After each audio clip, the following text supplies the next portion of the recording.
મહાપુરાણ, રામાયણ, મહાભારત, ગીતાજી જેવા અનેક વિષયોનો જેઓને ખૂબ ઊંડાણપૂર્વકનો અભ્યાસ છે, ન માત્ર અભ્યાસ છે પરંતુ તેમના જીવનની સાધુતામાં પણ આપણને સૌને પડઘાય છે અને પરખાય છે એવા પૂજ્ય અપૂર્વ મુનિ સ્વામી BAPS સંસ્થાના આંતરરાષ્ટ્રીય વક્તા સંત છે. વિદેશની અંદર 25 કરતાં પણ વધારે દેશોની અંદર પોતાની અનુભવસિદ્ધ વાણીનો તેઓ લાભ આપી ચૂક્યા છે.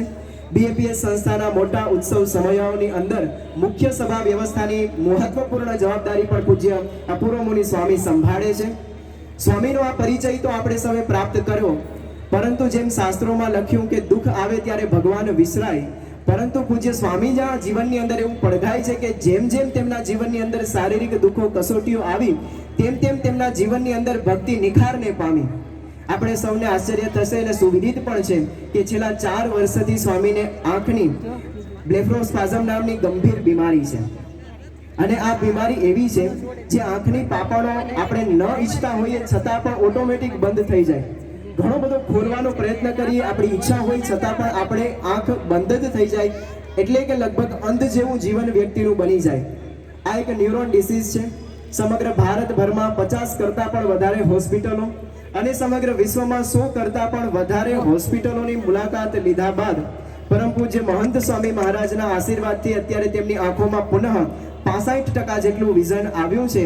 પરંતુ આ સમયગાળા દરમિયાન પણ તેઓની કથા ન વિરામ પામી ન પૂર્ણ વિરામ પામી. એમના જીવનની અંદર હંમેશા ભગવાન પ્રત્યેની શ્રદ્ધા દિન પ્રતિદિન વધતી ગઈ.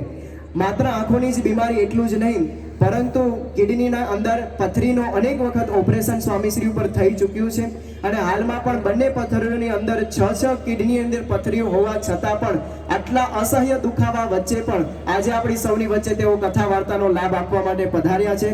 સ્પોન્ડિલાઇટિસ એટેક પણ સ્વામીશ્રીને ઘણી બધી વખત આવ્યો છે.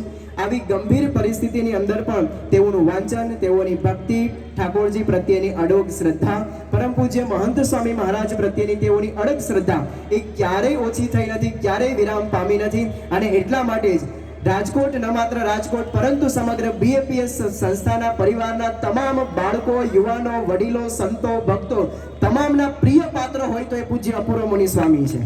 અને તેઓની અનુભવસિદ્ધ વાણીને લાભ પ્રાપ્ત કરવો આપણા સૌ માટે જીવનનો એક અનમોલ લાવો છે.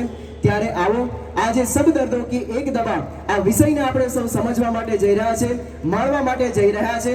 ત્યારે આવો આજના દિને સૌપ્રથમ આજના વિષયને સ્પષ્ટ કરીએ અને ત્યારબાદ આપ સૌની જોરદાર તાળીઓ વચ્ચે સાંભળીએ પૂજ્ય અપૂર્વ મુનિ સ્વામી.